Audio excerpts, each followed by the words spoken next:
Hi guys, my name is Reggie. I'm the Chief Technician Master Detailer from MA-FRA. This video is going to be about Idrostop.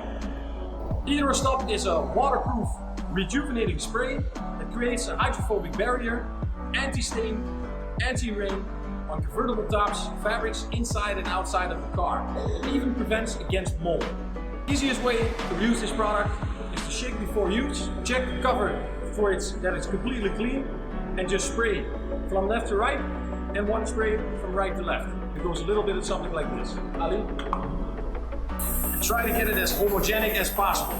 There is room for an extra application if you want. It creates an anti-stain barrier. After application, wait at least 2 to 4 hours, depending on the climate or the environment where you're working in, to reach maximum results. We've waited for the complete cycle for the product to dry into the surface, and now let's see the result. Ali, if you please. Show on the other side, please. No hydrophobic effect.